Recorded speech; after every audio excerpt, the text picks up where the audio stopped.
আসসালামু আলাইকুম ভিউয়ার্স।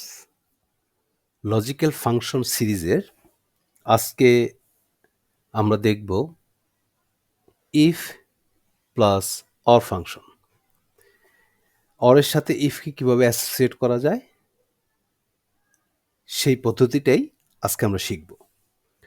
আমরা ইফ ফাংশন শিখেছি লজিক্যাল ফাংশন সিরিজের প্রথম ভিডিওটি ছিল, টিউটোরিয়ালটি ছিল if, then and, then after or. আজকে আমরা ইফ উইথ অর এই ফাংশনটি শিখব।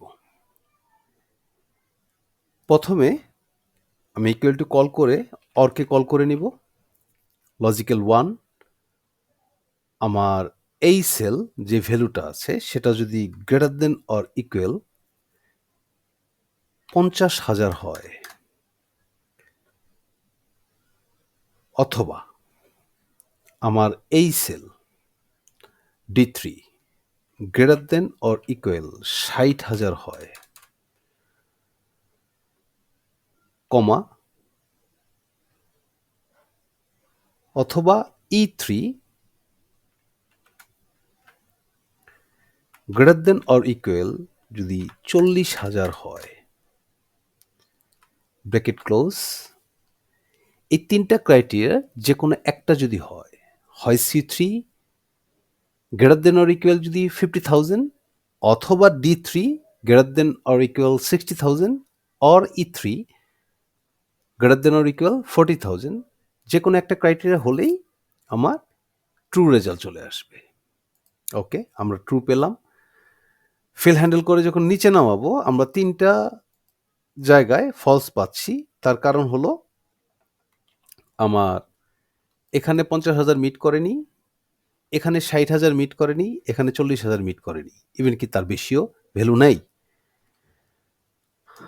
এখানে যদি দেখি যে এখানে 50,000 মিট করে নাই, তবুও আমাকে এখানে ট্রু দিছে বিকজ অফ এখানে 60,000 মিট করেছে, এখানে 40,000 মিট করেছে।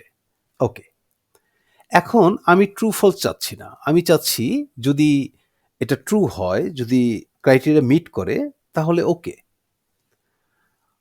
আর যদি ক্রাইটেরিয়া মিট না করে তাহলে নট ওকে। তাহলে এটা কিভাবে আমি আনতে পারি? আমি ট্রু ফলসের জায়গায় ওকে আর নট ওকে এই দুটো ওয়ার্ড কিভাবে অ্যাড করতে পারি, এই লজিকটা কিভাবে আনতে পারি? যদি ট্রু থাকে তাহলে তার একটা ভ্যালু, আর যদি ফলস থাকে তাহলে তার একটা ভ্যালু। আমি ট্রু আর ফলসের একটা ভ্যালু দিতে চাচ্ছি। ওকে, আমি এটা সিলেক্ট করব। আমি অর ফাংশনের আগে ইফ ফাংশনকে কল করব। ইফ ফাংশন কি চাচ্ছে? আমার কাছে লজিক্যাল টেস্ট। এই অর ফাংশনটাই হলো আমার লজিক্যাল টেস্ট।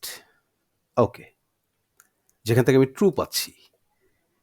শেষে এসে আমি কমা দিব, ভ্যালু ইফ ট্রু। যদি আমার এই অর ফাংশনটা এখানে ট্রু দেয় তাহলে আমার ভ্যালুটা কি হবে? যদি ট্রু হয় তাহলে ট্রু এর ভ্যালুটা কি হবে? ট্রু এর ভ্যালুটা হবে ওকে। ডাবল কোটের মধ্যে লিখতে হবে অবশ্যই। এটা আমরা জেনেছি যে কোনো টেক্সট হলে ডাবল কোটের মধ্যে লিখতে হবে, আর যদি টেক্সট ছাড়া থাকে, কোনো নাম্বার থাকে, তাহলে অবশ্যই সেটা ডাবল কোট ছাড়া। ওকে, ভ্যালু ইফ ফলস, যদি আমার ফলস আসে, এখানে যে ফলসটা আসছে, তাহলে এই ফলসের ভ্যালুটা কি হবে? এই ফলসে যেখানে আসবে সেখানে আমি লিখে দিব not okay, bracket close, enter. আমি যদি এটাকে ফিল হ্যান্ডেল করে নিচে নামাই তাহলে দেখব আমার যেখানে যেখানে ট্রু ছিল সেখানে ওকে হয়ে গিয়েছে, আর যেখানে যেখানে আমার ফলস ছিল সেখানে নট ওকে হয়ে গিয়েছে। তো ভিউয়ার্স, আজকে এই পর্যন্তই অর আর ইফ ফাংশন। আগামী টিউটোরিয়ালে আমরা অ্যান্ড এবং ইফ ফাংশন নিয়ে হাজির হব। সেই পর্যন্ত আমি বিদায় নিচ্ছি। ভালো থাকবেন, সুস্থ থাকবেন।